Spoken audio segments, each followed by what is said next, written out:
Boa noite, sou Kate Sato Urbinati. Nosso trabalho intitula-se Métodos de Análise da M-Wave em Ciências do Esporte. A amplitude é suficiente?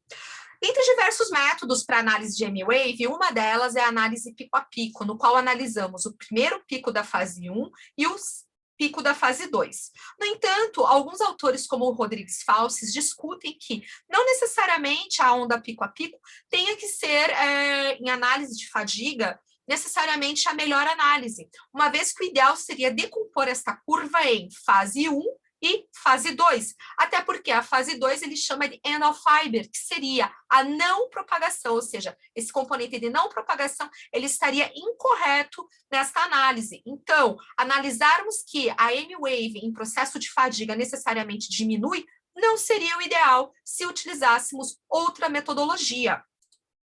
Desse modo, o objetivo do estudo foi identificar o efeito da fadiga em diferentes métodos de análise M-Wave. Para tanto, o nosso estudo constou de 20 atletas de karatê, todos de nível nacional, faixa marrom e preta, e eles foram divididos em dois grupos. O primeiro grupo, de 10 sujeitos randomizados, com 5 séries de 10 segundos de socos Gyakuzuki, que é um soco específico do karatê, com uma pausa passiva de 10 segundos. O segundo grupo realizou 5 séries de 10 segundos com o mesmo golpe Gyakuzuki, mas com uma pausa ativa, com counter-movement jump, por 30 segundos. Após 24 horas, foi realizado um crossover, no qual os grupos se inverteram.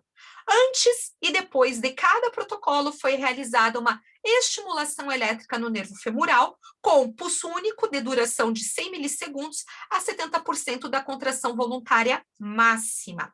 A determinação desses 70% foi realizada com uma linha base de 3 tentativas de contração voluntária máxima, de 3 a 5 segundos, com intervalo de 1 minuto para determinação de força. E a média foi considerada o ponto. A eletromiografia foi realizada em vasculha lateral, conforme dados do CNIAN, com taxa de amostragem de 1000 Hz, e foi utilizado um filtro Butterworth. Foi analisado contração voluntária máxima, percentual de ativação voluntária, a partir do ponto do estímulo elétrico. RMS da contração voluntária máxima, pico de amplitude, que seria total, e picos de amplitude da primeira fase e da segunda fase. Amostras sanguíneas de sódio, potássio e cálcio por gasometria no período pré e pós. Observamos aqui que houve uma diminuição no protocolo sem fadiga para a taxa, para o pré, mas dados significativos do pós com fadiga para todas as situações. Na M-Wave, observamos um aumento, pós sem fadiga, e um aumento para todas as situações. Resultados clássicos indicariam uma diminuição, no entanto, tivemos um aumento.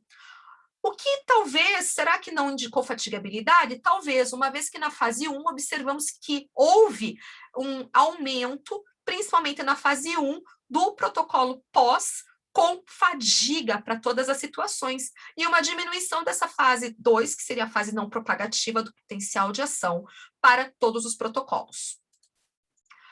Para os dados sanguíneos, observamos que houve alteração principalmente em sódio sem fadiga e potássio com uma diminuição significativa e cálcio com um aumento significativo extracelular para todas as situações.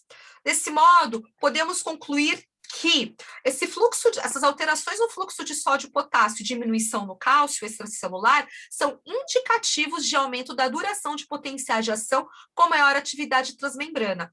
O aumento de pico dessa amplitude parece que não afetou quando é pico a pico, mas quando estudamos a amplitude, a análise de pico na fase 1, houve uma desaceleração da condução do impulso elétrico, indicativo de menor pico e indicativo que o valor de pico de amplitude do sinal de M-Wave pode ser limitado, pois as fases de amplitude da curva de subida trazem informações neuromusculares que contribuem para um melhor processo de entendimento do processo fisiológico como um todo. Assim, muito obrigada